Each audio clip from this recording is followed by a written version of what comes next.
Hello friends, कैसे हैं सभी लोग। दोस्तों कैसे चल रहे हैं डीएड एग्जाम। दोस्तों आज का क्लास हम करेंगे मोस्ट इम्पोर्टेंट क्वेश्चंस पर, जो हमारे मोस्ट इम्पोर्टेंट क्वेश्चंस रहे थे पेपर 6 के लिए। मोस्ट इम्पोर्टेंट क्वेश्चंस हम पेपर 5 तक कर चुके थे, लेकिन पेपर 6 का हमारा रह रहा था जो आज हम कर रहे हैं। ठीक है, तो आज का क्लास मोस्ट इम्पोर्टेंट क्वेश्चंस पर रहेगा। कोर्स 6 पर करेंगे। कोर्स 6 के लिए मोस्ट इंपोर्टेंट क्वेश्चन कौन से रहेंगे, पार्ट बी में जो हमारे 2 नंबर के प्रश्न पूछे जाते हैं, किस प्रकार से हमारे प्रश्न आएंगे कोर्स 6 में। ठीक है, तो चलिए स्टार्ट करते हैं। कुछ क्वेश्चंस ऐसे हैं जो मैं आपको पहले करा चुकी हूँ, लेकिन एक बार फिर से रिवीजन करेंगे लास्ट पर, क्योंकि कम समय में बेहतर तैयारी करनी बहुत जरूरी है। तो किस प्रकार से हमारे क्वेश्चन आएंगे पार्ट बी में, मतलब कैसे पूछे जाएंगे हमारे कोर्स 6 से क्वेश्चन, क्योंकि कोर्स 6 क्या है, पूरा प्रैक्टिकली बेस्ड है। ठीक है, थ्योरेटिकल नहीं है, पूरा प्रैक्टिकल ही है। तो प्रैक्टिकली क्वेश्चन हमारे कहाँ से कैसे बनते हैं, वो किस तरीके के क्वेश्चन पूछे जाएंगे। तो चलिए स्टार्ट करते हैं। सबसे पहला क्वेश्चन देखिए, सूक्ष्म शिक्षण को परिभाषित कीजिए, यानी कि माइक्रो टीचिंग पूछिए इन्होंने। ठीक है ना, माइक्रो टीचिंग क्या है, माइक्रो टीचिंग को परिभाषित कीजिए। ठीक है, तो सूक्ष्म शिक्षण देखिए दोस्तों, सूक्ष्म शिक्षण क्या है, वह शिक्षण प्रक्रिया, लिखेंगे हम पहले, वह शिक्षण प्रक्रिया जिसका आकार, ठीक है, शिक्षण कालांश, आकार, शिक्षण कालांश और प्रकरण सूक्ष्म होता है, सूक्ष्म शिक्षण कहलाता है। यानी कि वह शिक्षण प्रक्रिया जिसका क्या है, आकार, शिक्षण कालांश, प्रकरण सूक्ष्म होता है, सूक्ष्म शिक्षण प्रक्रिया या सूक्ष्म शिक्षण कहलाता है। ठीक है, क्योंकि बहुत छोटी सी डेफिनेशन, एक परिभाषा हो गई है, बहुत अच्छे से एक लाइन में आप इसको डिफाइन कर सकते हैं कि सूक्ष्म शिक्षण क्या है। तो वह शिक्षण प्रक्रिया जिसका आकार, कालांश, शिक्षण, प्रकरण सूक्ष्म होता है, सूक्ष्म शिक्षण कहलाता है। ठीक है, क्वेश्चन नंबर 2 देखिए, सूक्ष्म शिक्षण की 3 महत्वपूर्ण अवस्थाएं। क्योंकि क्या होता है ना दोस्तों, जब हम स्पेशल नीड चिल्ड्रन के साथ करते होते हैं टीचिंग, तो हमारा एक सूक्ष्म शिक्षण ही रहता है, मैक्रो टीचिंग ज्यादा हम करते हैं। ठीक है, अगर हम इंक्लूसिव एजुकेशन की बात करें तो वहाँ यूडीएल प्रयोग करते हैं, लेकिन वहां हमारा लार्ज ग्रुप हो जाता है। ठीक है, और जब हम सेशन इंडिविजुअलाइज देते हैं वो हमारा रिमीडियल सेशन हो जाता है। ठीक है, तो इस तरीके से शिक्षण के कई सारे भागों में बटे हुए हैं, लेकिन यहाँ पर क्या है, हम ज्यादातर सूक्ष्म शिक्षण का प्रयोग ज्यादा करते हैं। ठीक है, स्पेशल एजुकेशन में देखिए सूक्ष्म शिक्षण की 3 महत्वपूर्ण अवस्थाएं कौन कौन सी, कौशल प्राप्ति है, एक तो ज्ञान प्राप्ति, कौशल प्राप्ति और एक और है ज्ञान प्राप्ति, कौशल प्राप्ति और स्थानांतरण अवस्था, स्थानांतरण। ये 3 अवस्थाएं हैं इसके, ज्ञान प्राप्ति, कौशल प्राप्ति और स्थानांतरणीय अवस्था। ठीक है, क्वेश्चन नंबर 3 देखिए, रिकॉर्ड के प्रकार, यानी कि आलेखन जो होते हैं हमारे, रिकॉर्ड्स जो होते हैं, रिकॉर्ड्स के प्रकार पूछे हैं। तो रिकॉर्ड्स हमारे 2 होते हैं, एक होता है शैक्षणिक, दूसरा होता है प्रशासनिक, यानी कि एजुकेशनल रिकॉर्ड और एडमिनिस्ट्रेशन रिकॉर्ड। ठीक है, प्रशासनिक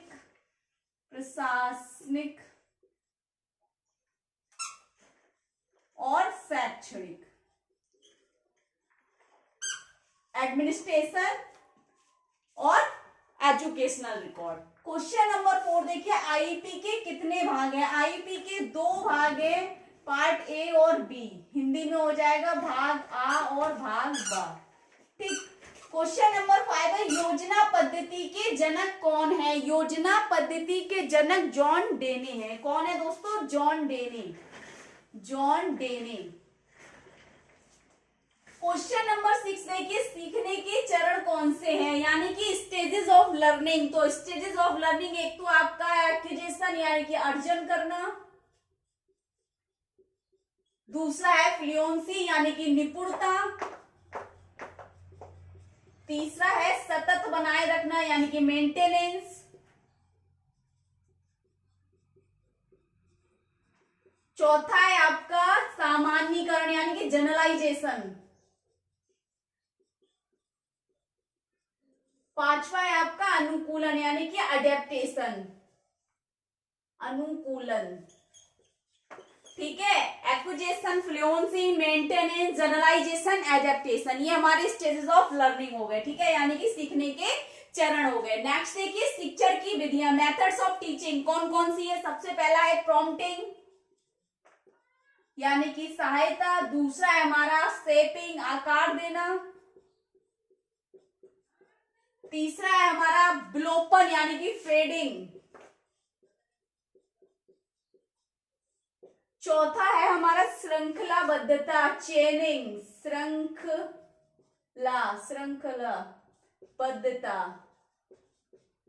ठीक है, उसके बाद आ जाएगा कार्य विश्लेषण जिसे कहते हैं टास्क एनालिसिस, यानी कि मेथड्स ऑफ टीचिंग कौन कौन से हैं। टीचिंग के method prompting, shaping, fading, चेनिंग, task analysis. ठीक है, क्वेश्चन नंबर 8 देखिए सहायता के प्रकार यानी कि टाइप्स ऑफ प्रॉम्प्ट कौन कौन से। हम जब स्पेशल नीड चिल्ड्रन के साथ काम करते हैं तो कहीं ना कहीं टीचिंग में हम प्रॉम्प्ट करना पड़ता है। जब हम कोई भी वहां पर ट्रेनिंग दे रहे हैं तो उसके टाइम पर हम क्या करेंगे, टीचिंग के टाइम पर, ट्रेनिंग के टाइम पर हम उनको प्रॉम्प्ट देते हैं ना, सहायता प्रदान करते हैं। तो कौन कौन सी सहायता देते हैं, तो उसके कई प्रकार हैं। जैसे एक तो हो गया फिजिकल प्रॉम्प्ट यानी कि शारीरिक सहायता, दूसरा हो गया शारीरिक सहायता यानी फिजिकल प्रॉम्प्ट, शाब्दिक सहायता वर्बल प्रॉम्प्ट। ठीक है, तीसरा हो गया सांकेतिक सहायता यानी कि क्लूइंग प्रॉम्प्ट।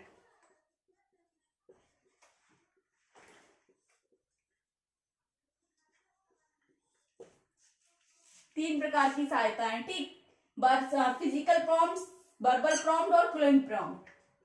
क्वेश्चन नंबर 9 देखिए कार्य विश्लेषण की विधियां यानी कि मेथड्स ऑफ टास्क एनालिसिस। कार्य विश्लेषण की विधियां कौन कौन सी हैं। कर्ता को देखकर, सबसे पहले कर्ता को देखकर, स्वयं अवलोकन,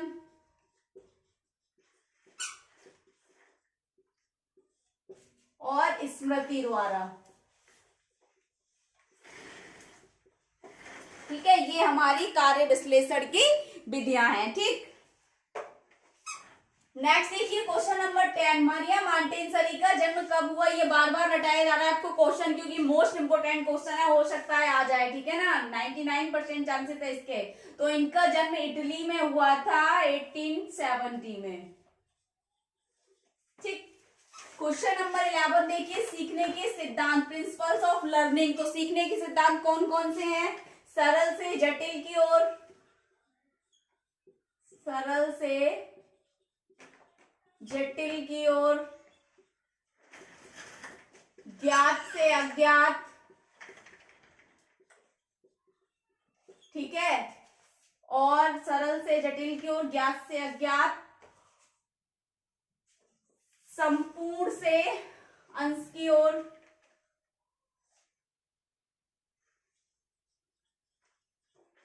संपूर्ण से अंश, मूर्त से अमूर्त।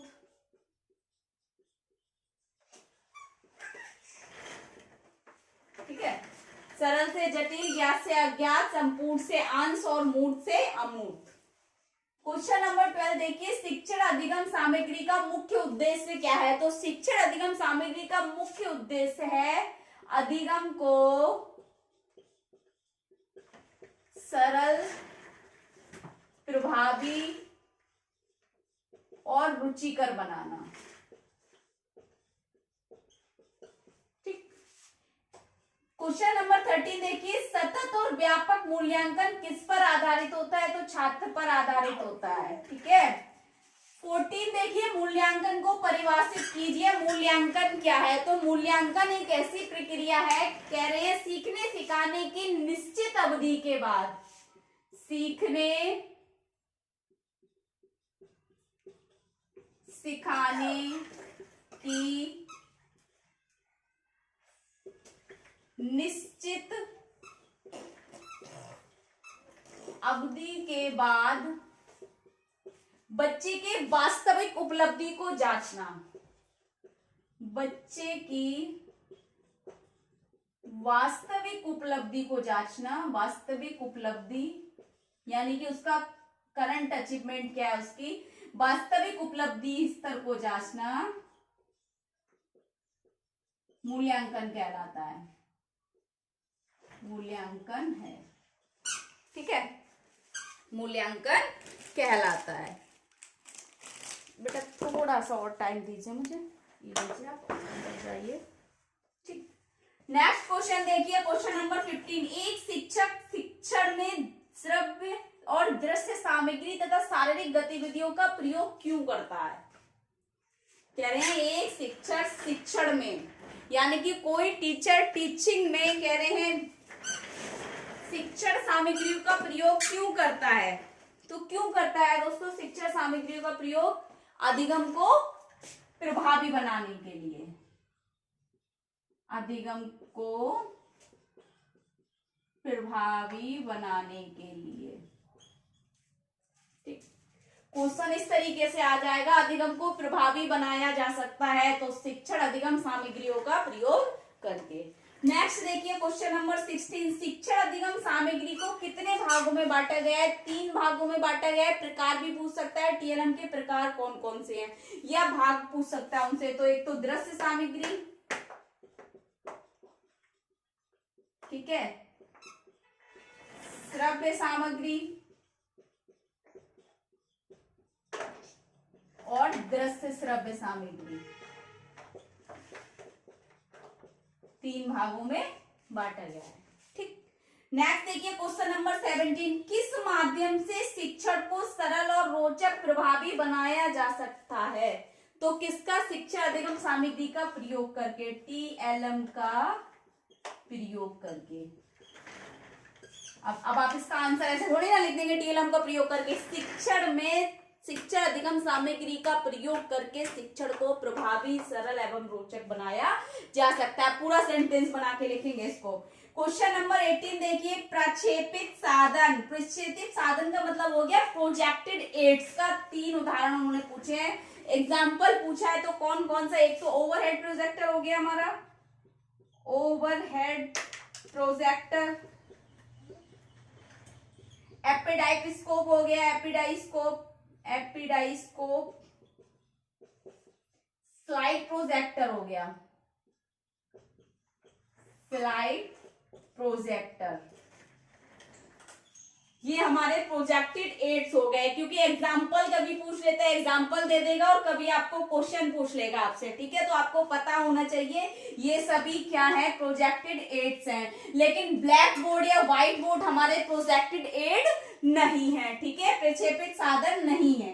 क्वेश्चन नंबर 19 देखिए, कक्षा में शिक्षण को रोचक बनाने का सबसे महत्वपूर्ण घटक क्या है?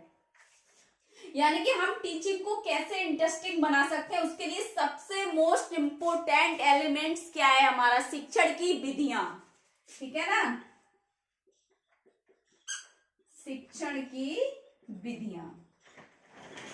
यहाँ प्रभावी नहीं पूछा है, केवल रोचक, यानी कि टीचिंग को इंटरेस्टिंग कैसे बनाएंगे। अगर टीचर की विधियां जो होंगी, टीचिंग विधियां, टीचिंग मेथड्स जो अच्छे होंगे तो टीचिंग हमारी अपने आप ही इंटरेस्टेड हो जाएगी। क्वेश्चन नंबर 20 देखिए, शिक्षक का शिक्षण के लिए शिक्षक का महत्वपूर्ण कार्य या शिक्षण पूर्व कार्य क्या है? अच्छा सुनिए क्वेश्चन दोबारा से, शिक्षक का शिक्षण के लिए शिक्षण पूर्व, यानी कि एक टीचर का शिक्षण से, टीचिंग से पूर्व कार्य क्या है? जो टीचिंग के लिए है वो है पाठ योजना, पाठ योजना तैयार करना, यानी कि लेसन प्लान बनाना।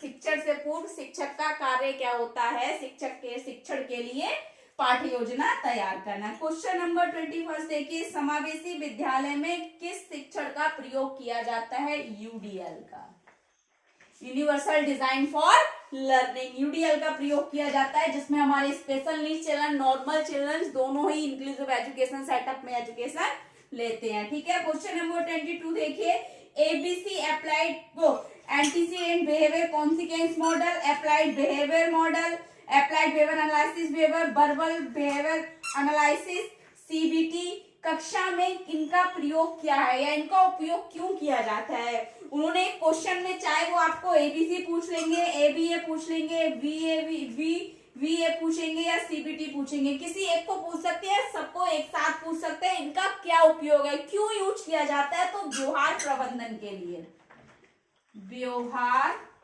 प्रबंधन के यानी कि बिहेवियर मैनेजमेंट के लिए, प्रबंधन के लिए। ठीक है, ये हमारे जितने यानी कि 22 क्वेश्चंस थे हमारे एग्जाम के लिए, मोस्ट इंपोर्टेंट थे। कोर्स 6 से जो हमारे शॉर्ट क्वेश्चंस बन रहे थे हमारे सिलेबस से लेकर, वो सारे क्वेश्चन मैंने आपको आज करा दिए। कुछ क्वेश्चन मैं पहले भी करा चुकी हूँ आज जो रिपीट हुए क्लास में, लेकिन कुछ क्वेश्चन यानी कि कम से कम 12 या 13 क्वेश्चन आपको नए क्वेश्चन है सारे जो मैंने सिलेबस के अकॉर्डिंग आपके प्रिपेयर किए हैं। तो आपके एग्जाम के लिए सभी क्वेश्चन मोस्ट इंपोर्टेंट है। बाकी इसके अलावा कुछ समझ नहीं आ रहा है, कुछ डाउट लग रहा है तो कमेंट बॉक्स में जाके कमेंट करें, ज्यादा से ज्यादा वीडियो लाइक करें, चैनल को सब्सक्राइब करें, बेल आइकन को प्रेस करें ताकि नेक्स्ट आने वाली क्लास आप तक पहुंचती रहे। दोस्तों thank you so much, all the best.